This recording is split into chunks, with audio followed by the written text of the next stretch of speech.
If y'all thought Porsha Williams and Simon Guobadia's divorce settlement was officially wrapped up and signed with a pretty bow because Porsha got the house, the Rolls Royce, and a nice settlement, baby, you are in for a rude shock. Simon might have just pulled off the ultimate financial finesse coz. Based on what he exposed, he has left her with a debt of about $8 million.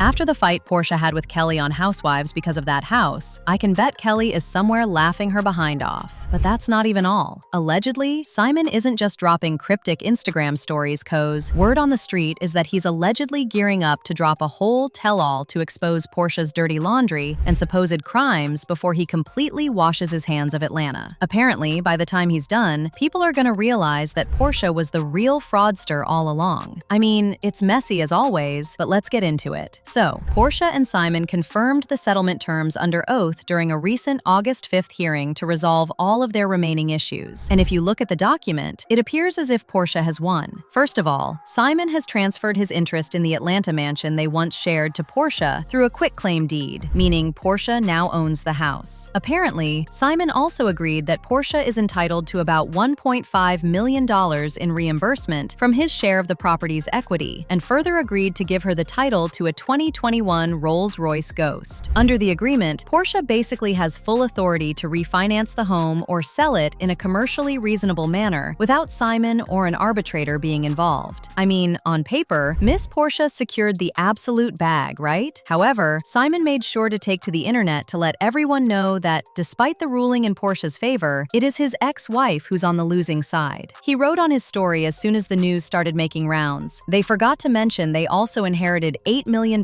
in debt and still gotta pay me. Being debt-free is my biggest flex." Well, some people are saying that Simon's word choice may be a little off, but he's correct, and here's why. See, he quit-claimed the house to Porsha and signed over all his rights, and as we speak, Simon owes his divorce attorney $205,000, and that attorney put a lien on the house to satisfy that debt. Porsha is now the sole owner of the house, so that lien is now her responsibility to deal with, and if she ever sells the house, that $205,000 lien has to be satisfied. Remember, Porsha's lawyer also has a lien on it for $224,000 for unpaid fees, which means that she would have to pay both her attorney and Simon's attorney. And then there's also the mortgage and probably other things, which made Simon say that the debt is $8 million.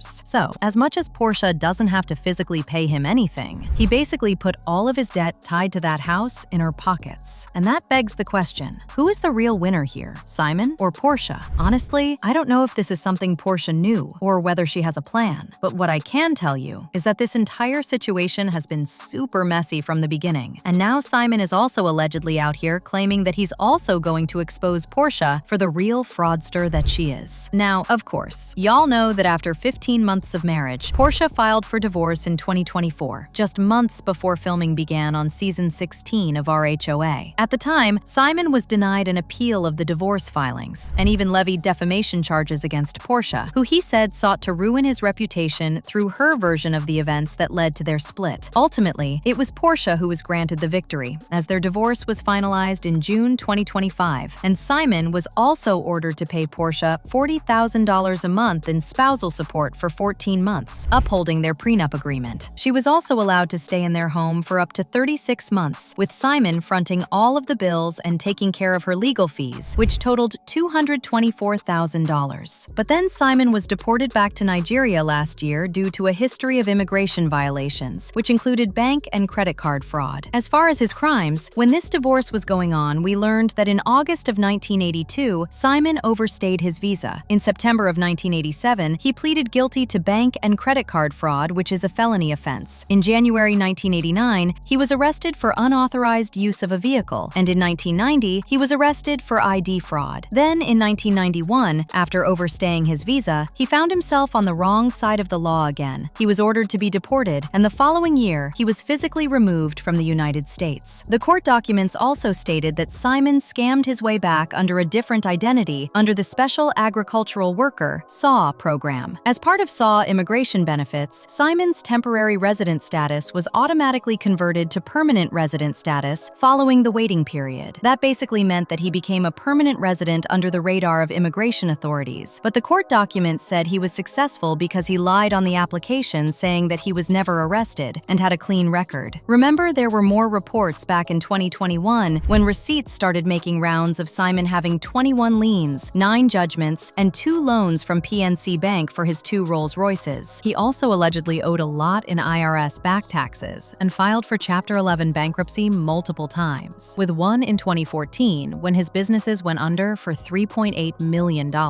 Let's also not forget the claim that Simon used a certain firm to lie about his net worth and pretend as if that firm verified it by looking at his financial records. Add to that the revelations that Simon's business website was a basic template with no real description about what he did for a living, and that some of his businesses were basically fabricated to make him look wealthy. Porsha even said that these crimes were the reason why she decided to end the marriage on paper, saying that the news reports of Simon's alleged immigration fraud and what appeared to be an imminent threat of deportation were shocking and affected her mental and emotional well-being. However, on the other hand, Simon was out here claiming that Porsha only married him for his money and possibly cheated on him with other men. In his filing, he even asked about Porsha's relationship with those men, and there was a specific question asking her to explain her relationship with a few people, including Future. Well, with the recent drama, Simon is alleging that even before their messy divorce, Porsha ran a scheme where she intentionally dated rich men to steal from them, and he is even bringing up allegations about that time when Porsha was dating Teodoro Obiang. For those who don't know, this is the son of one of Africa's most brutal and corrupt rulers, who not only had his predecessor executed and political opponents tortured, but pillaged his own country's oil wealth while its people lived in poverty. If you remember, the show alluded to Teodoro buying Porsha a Rolls Royce, and according to Simon, this is exactly what Porsha does. Apparently, according to him, if you look at the patterns, including Porsha's other messy situation with Cordell Stewart, you will realize that Porsha is the real fraudster. Basically, Simon is alleging that Porsha usually knows what she's getting herself into, and he is agreeing with critics who argue that whenever these men face legal or financial scrutiny, Porsha conveniently plays naive on camera while maneuvering through court filings and prenups to retain property, secure equity payouts, and shift legal debts onto her exes, making her entire self-made soft life narrative look like a masterclass in finesse. In fact, Simon is reportedly alleging she knew every single thing about his past before they ever said "I do," and is claiming Porsha stayed in the marriage anyway because she had her own secret, long-game plan to drain his bag before making her exit. I mean, it's possible that she knew everything because all those criminal records were public, but with Simon now exposing all this, we also have to ask ourselves, is Simon just a bitter ex throwing mud at the wall to distract from his own deportation and legal drama? Or is Miss Porsha Williams the real mastermind who played the game on everyone all along? And when we look at this whole August settlement with the quitclaim deed, we also have to ask ourselves, did Simon actually play Porsha by making her inherit all his debt? Or do you think Porsha actually has a plan? I have a feeling we are not done with the drama yet, but let me know what you think of how it's unfolding and Simon alleging that Porsha has been the real fraudster all along in the comments section below.